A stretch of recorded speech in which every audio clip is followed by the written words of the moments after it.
Kaplashi kong tunay, it's me Ate Yasi, si Princess Boy, cameraman natin. Tapos po, sa wanika, unsa nila, singsik sila sa Sibora, ang sure say, tinabaya sa mga kuryente sa ibang lahat, sa gilid ng poste. Sorry po kung di nyo po nakita si Princess.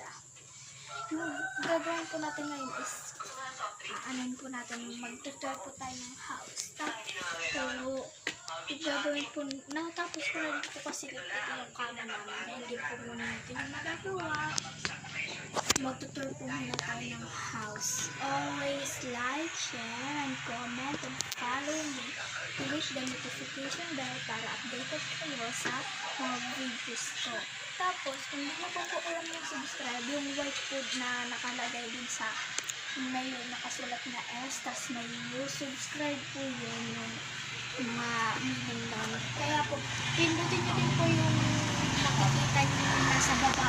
Pindutin nyo po yung channel ko. Tapos, mag-subscribe din po kayo doon. Tapos, i-hype nyo po yung mga vlog ko. Tara po! O, malinis na dito sa double deck namin. Ito yung tutulugan namin. Tapos, ito yung aming sala. Tapos, ito yung TV namin. Tapos, yung mga electric fan. Tapos, namin. Mag-hi ka sa salamin. Mag-hi ka sa vlog. Hi! Tara! Ito, patakan natin.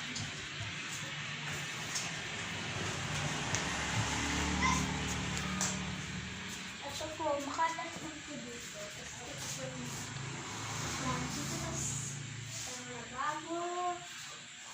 Tapos, ito ba sa lahat to. Tapos, dito may mga asin. Ito yung mga lagay namin ng sabon. Sala. Ito po, may dalawa pa dito yung TV. Tapos yan, tapos itong ref namin. Yung naman, wala. Ito. Wala din. Kaya wala. Ito. Yun guys, tara mag-a-outro tayo. Kasi, ito yung mini ref pala namin. Kung nakikita niyo. Outro. Tapos na po yung vlog natin. Tapos na po yung vlog natin. Pag-tour na po ako. Bye mga kaplashi kong tunay. Click the notification bell.